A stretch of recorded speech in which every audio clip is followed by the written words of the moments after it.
January 4, 4:35 dito sa bukid ulit. Nasa bukid ulit tayo.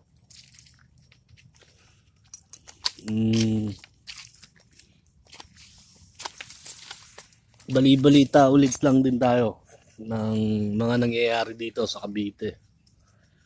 At nako,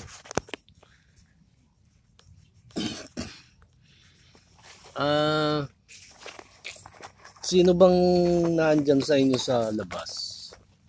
Yung mga nakapalo sa akin. Gaano na ba kalala yung gaano na sila, hindi ko maintindihan na kasi alam nyo talagang praning sila na hindi ko maintindihan. At ewan ko ba ano yung palabas na ginagawa nila.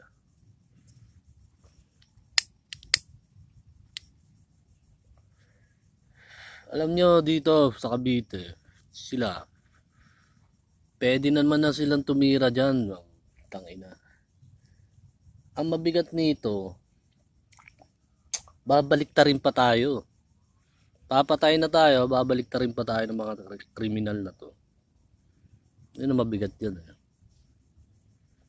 Papatayin ka na, babalik ta rin ka ba? Ikaw pa yung magiging masama. Diba? Magaling itong mga putang inan to. Magaling itong mga gagong to. Hindi ko maintindihan kung bakit hinahayaan lang ako ng mga kamag-anak ko dito na ni baril ni 22 na lang sana. Kahit hindi na 45, kahit 22 na lang. Pa isa-isa. Bigyan na lang ako dito. Napakasimple lang naman magpadala ng tao dyan, no? Yung mga bata dyan, padalhan nila ako dito, di ba? Napakabigat ng hindi ko maintindihan tong talagang ibang klase yung mga gagong to. Nung isang gabi, kagabi ata yun? Kagabi ba yun? Oo, kagabi. Yung dumating yung siraulo kung laging yung mga taga Maynila ko no na hindi ko alam kasi nilolobat ko yung cellphone ko kagabi. So hinihintay ko malobat, so naantay ko lang malobat siya kasi malapit na. Mga 15% na lang. So nilobat ko. So natapos ako alas 11. So alas 11, di antok na ako. Di pagka drop ng mga 5%, 3%, yun chinarge ko na. Di syempre iihi muna ako bago ako matulog. Biglang dumating tong gagong to. Napaisip na ako, naku po, inabangan na naman ako.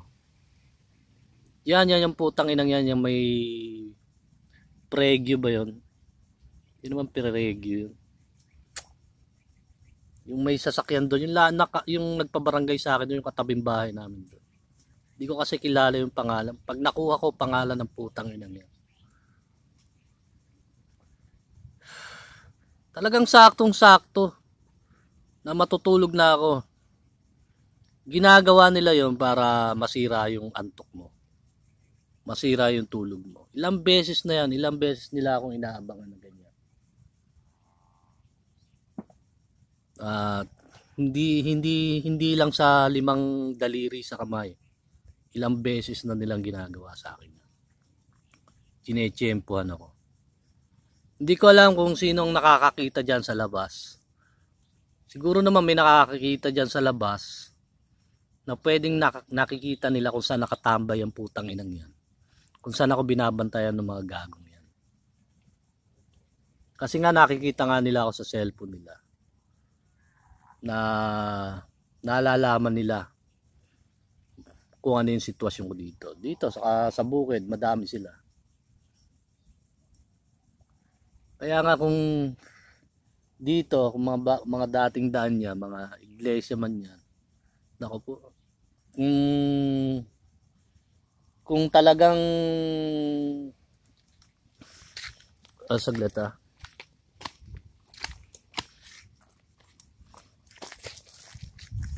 Kung talagang ang hanap mo talaga totoong Diyos, eh, alam mo na siguro kung ano yung gagawin mo. Kasi ako sasabihin ko sa inyo, ibang klase. Sasabihin ko sa inyo.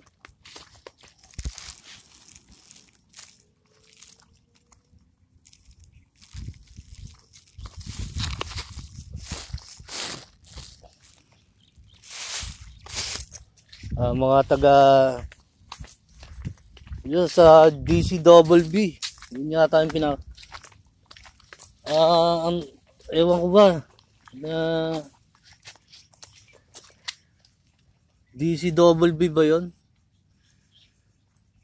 Pinariringgan pa ako, may inaayos ako doon sa taas ng bahay kanina. Ikinig ako sa radyo. Aba, hindi daw ako natatakot sa kanila. Baga, pinariringgan ako.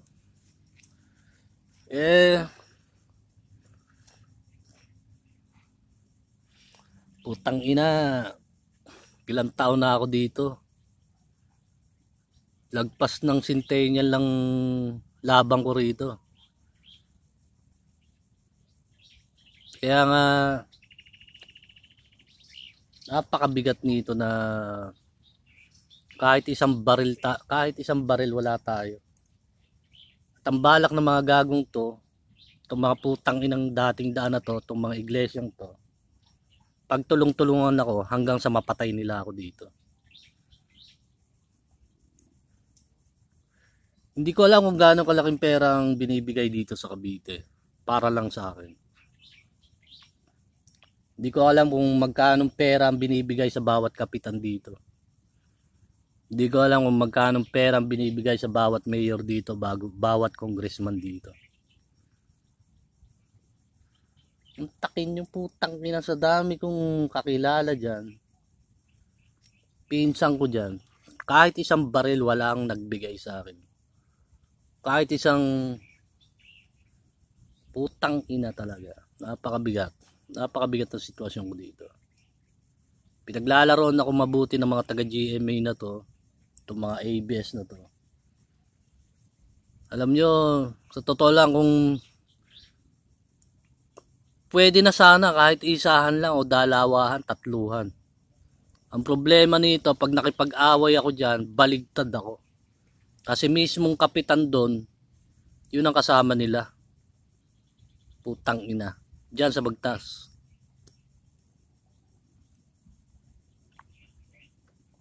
Napakabigat. Kahit na gusto mong manggulo, gusto mong gumulo na, gusto mo ng patulan, makapag-iisip ka kasi pag once na nagtulong-tulong na sila, mismong kapitan din ang kasama nila ang babaligtad sa'yo. Kaya napakabigat ng kasi yung dyan si kapitan dyan sa Bagtas, bata yan ng mga iglesia, mga iglesyang baliw na yan. Parating na eleksyon, para bang kanina nag-text ako sa message, nagpapakalat ako ng balita na para ba tayong gagawing hostage nito. Alam nyo, nakakapag-isip ako ng mga angulo na pwede nilang gawin dito. Ngayon mag-e-eleksyon, pwede nila akong, kasi ipapakulong nga daw ako ng mga gagong to. Gusto nila akong ipakulong. Ngayon nag-aabang lang sila. Talagang ginagalit nila ako doon. Kaya pumupunta ako dito kasi kahit yung nanay ko, pinupush niya akong pumunta rito sa bukid. Gusto kong patulan. Ang problema nito, tiis lang muna. Tiis lang muna. Diyan sila Michael, Malen, yung grupo nila Michael at Malen. Yung kabilang bahay, pati yung sa tapat namin diyan kay Lydia Lucena. Pati doon sa mga iglesia doon, sa mga tabing yun, doon sa mga tapat nila. Doon sa paikot doon. Doon sa mga hilera doon. Sila yung mga nando. Mga mga pinalalamon ni Kapitan. Siyempre, alam ka namang hindi mo palamunin yan, mga binibigyan niya.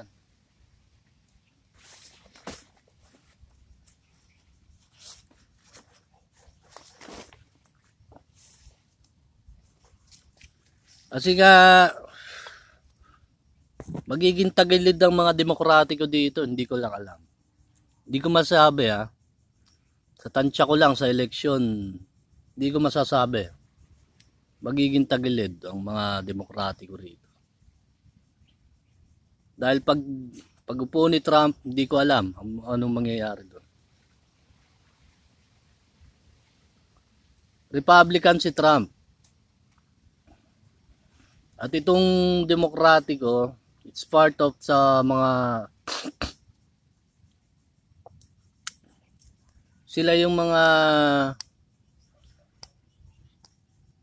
nagpagalaw dyan sa mga Great Britain, nangyayaring gulo sa Great Britain, yung mga Muslim doon, yung mga, sa alam ko yung mga oneness yata, yung mga, hindi ko lang alam.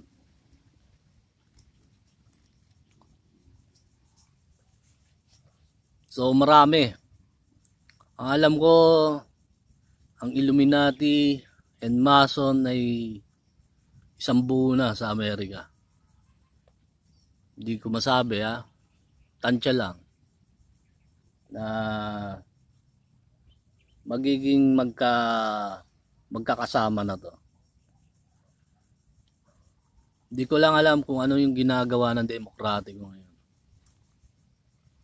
Kasi itong mga Channel 7, Channel 2, mga radio station dito, mga hawak ng mga demokratiko, kasi nga mga politiko natin, mga demokratiko rito. Napakalaki ng, totoo lang, pwede naman silang tumira na dyan. Pwede na silang kumana anytime dyan. Malakas nga raw sila, ma-impluwensya nga daw sila. Putang ina. Pero kahit isa rito, walang nakapag-isip magbigay sa akin ng baril dito. Napakabigat dito. Na madisgrasya tayo dito, sasabihin ng mga gagong yan. Ako po, alam nyo na kung ano yung palabas na ginagawa nila. Alam nyo ba yung hostage na sinasabi ko?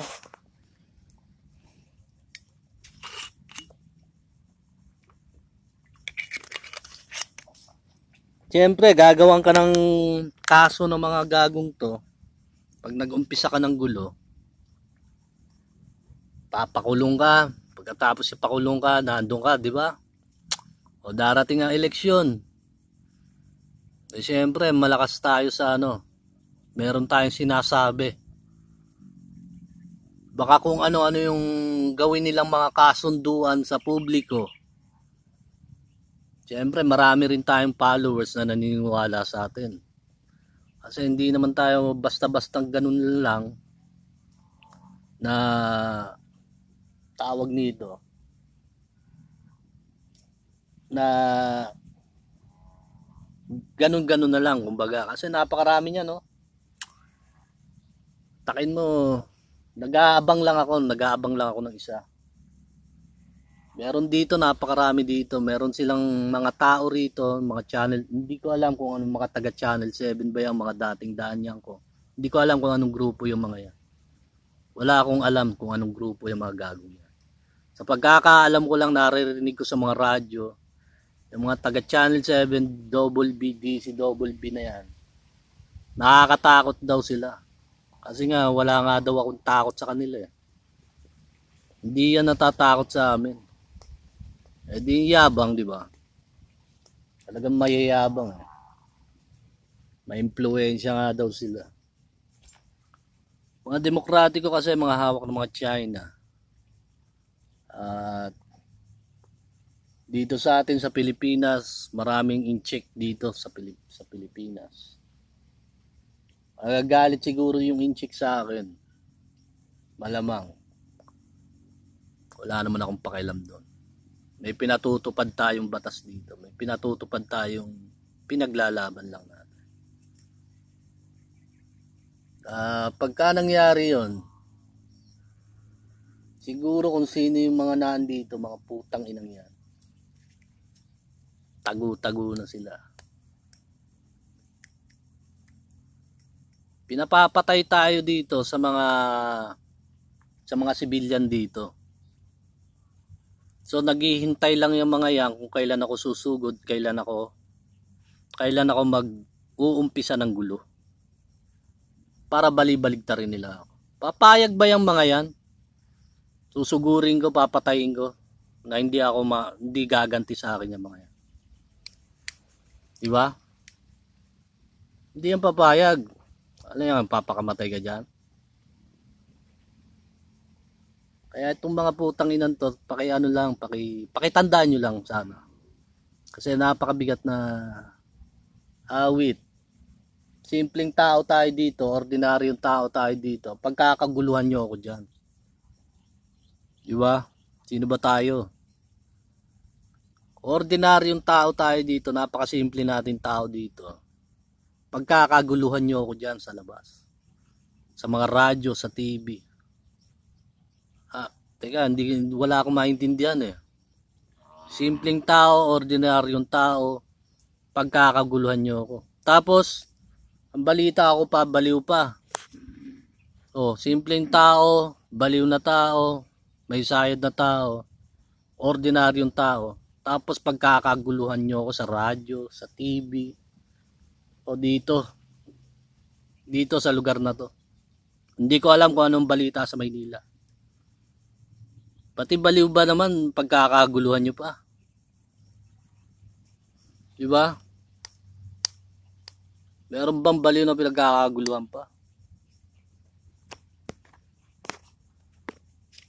Sa mga tropa ko sa The Rock of Jesus Christ na talagang naniniwala sa akin.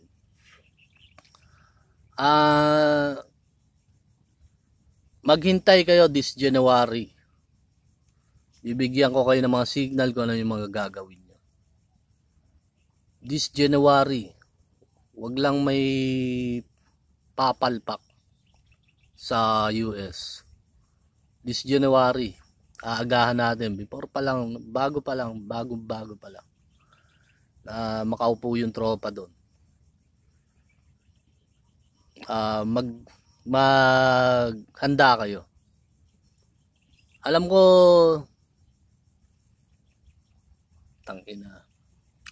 na naandyan lang kayo. Ang problema nito, sumusunod kayo sa mga demonyong to na nagpapatupad ng kademonyohan dito. Sa akin, sabi ko nga sa inyo na tumira na sila. Sa akin walang problema. Gusto ko mag-umpisa dyan, Bagtas. Ang problema nito, ako po, pati nanay ko, wala, kumbaga pag nag-umpisa ako ng gulo, walang didepensa sa akin kahit isang tao. Walang makakadepensa sa akin kahit isang tao. Kasi nga, lolokohin nila ako, babaligtarin nila ako, tatarantaduhin nila ako, gagawin nila akong tanga, gagawin nila akong praning. Pagka nangyari yun. Yun ang pinakamabigat doon. Itong mga putang ina, mga dating daan na to, putang na, hindi ko alam kung anong hinahabol na mga putang ina to. Wala namang ewan ko eh. Kumbaga sinabit-sabit na ako sa lahat. Naka-shot tayo ng kapraso. Nahihilo nga ako eh. Pero kung ano lang yung masabi ko ngayon.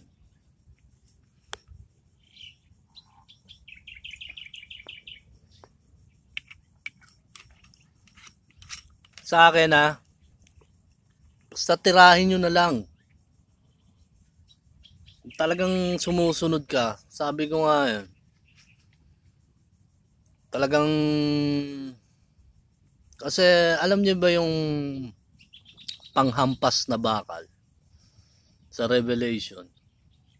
Ang panghampas na bakal sa Revelation is yan ang mga batas ng Diyos Yun yung batas na tinatawag sa panghampas na bakal.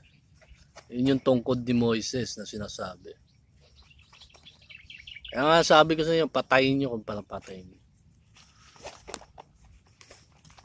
Kasi kung hahayaan natin yung mga yan, pababayaan lang natin yung mga yan, mapaparis kayo doon sa Great Britain. O, di ba natauhan yung Great Britain na biglang kumalma na.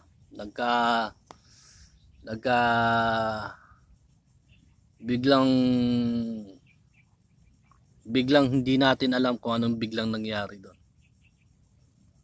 So dito sa malaking epekto yung pagkakaupo ni Trump. So hindi pa nga nakakaupo, inaugural pa nga lang, ang laki na ng epekto.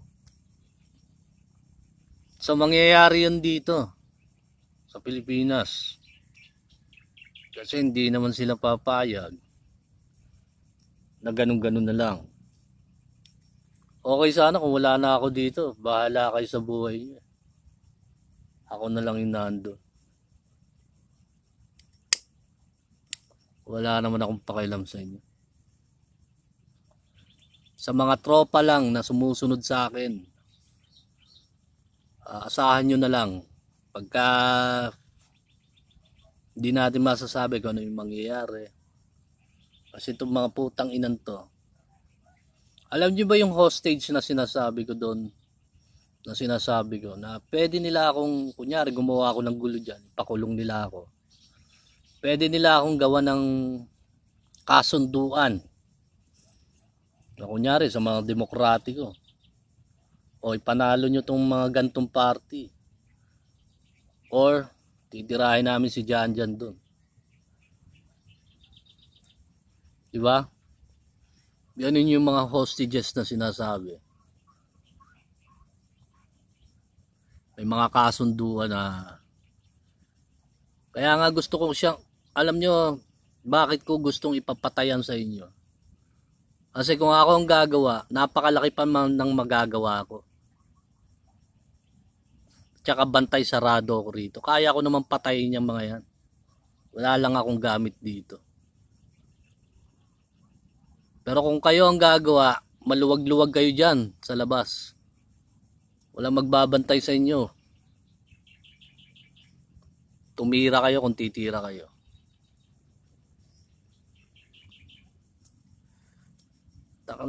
Nantakin mo, ordinaryong tao. Wala naman tayong ewan ko anong klaseng ordinaryo tayo kasi nagbabike lang naman tayo dito, wala naman tayong pera, wala tayong sasakyan, hindi naman tayo rich na tao. Nagkakaguluhan tayo dito sa radyo at TV. Ano ba meron sa atin? Hindi naman sila makapatay. Pinatitira ko, hindi naman makapatay mga putang na. Kanina, titingin-tingin pa sa akin yung mga putang inang yon, nag-aabang. Kasi inaabangan ko rin sila kung hanggang kahit kalahati lang, pumunta ka ng malapit. Gusto yung ako yung susugod eh. Gustong nila yung palalapitin talaga ako doon. Para bang alam ko kasi yung mga ganyan tema. Nako po. Tagal ko ng teenager kahit high school, alam ang mga ganyan tema eh. Diba? Kaya nga sa mga tropa, alamin nyo. Kasi alam nyo, ano na ba yung nagawa natin sa bansa. Itong mga putang ng dating daan na to, itong mga putang inang mga iglesyang to, ano ba nagawa niyan sa bansa? Oh, ayan. Paano ba? Pinondohan lang yan ng mga, sumipsip lang yan sa mga demokratiko sa Italia, sa mga Romano sa Italia, dun sa London. Kaya sila nagkakapera dito. Kasi pinopondohan sila dito. Eh tayo, anong ginawa natin? Wala naman tayong pondo. Wala naman tayong pera. Anong ginawa natin dito? Kuha nyo? Wala naman tayong inaasahan na pondo rito. Pero anong kayamanan meron tayo? Kaya sabi ko sa inyo, bago pa lang magkatapusan ng January, magkakaalaman tayo lahat.